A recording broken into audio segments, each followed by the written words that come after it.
ഇന്നിപ്പോൾ രാവിലെ പള്ളിയിൽ നിന്ന് വരുന്ന വഴിക്ക് നമ്മൾ കപ്പയും കൂടെ വാങ്ങിച്ചായിരുന്നു കേട്ടോ. ഇന്നലെ നമ്മൾ അരിയൊന്നും അരച്ചിട്ടിട്ടില്ലായിരുന്നു. അതുകൊണ്ട് രാവിലെ വേറെ പ്രത്യേകിച്ചൊന്നും ഇല്ലായിരുന്നു. അപ്പോൾ വരുന്ന വഴിക്ക് കപ്പയും കൂടെ വാങ്ങിച്ചിട്ടാണ് വന്നത്.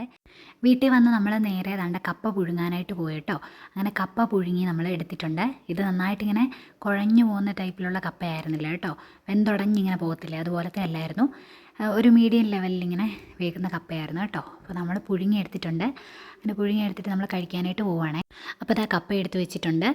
ഇത് ഇപ്പോൾ എല്ലാവർക്കും കൂടെ കഴിക്കാനായിട്ട് കേട്ടോ. ഒരുമിച്ച് ഒരു പ്ലേറ്റിൽ അങ്ങോട്ട് കഴിക്കുവാണെങ്കിൽ ഒരു പ്രത്യേക സുഖമല്ലേ. പണ്ടൊക്കെ നമ്മളെല്ലാവരും ഇലയൊക്കെ വെട്ടിയിട്ട് ഒരുമിച്ചിരുന്ന് കഴിക്കുമായിരുന്നില്ലേ. ഇപ്പോൾ അങ്ങനത്തെ ഒന്നും കഴിപ്പൊന്നും ഇല്ലല്ലോ. അപ്പോൾ ഞങ്ങളിപ്പോൾ ഒരുമിച്ചിരുന്ന് കഴിക്കാൻ വേണ്ടിയിട്ട് നമ്മുടെ കപ്പ എടുത്തിട്ടുണ്ട് ഒരു പ്ലേറ്റിലേക്ക്.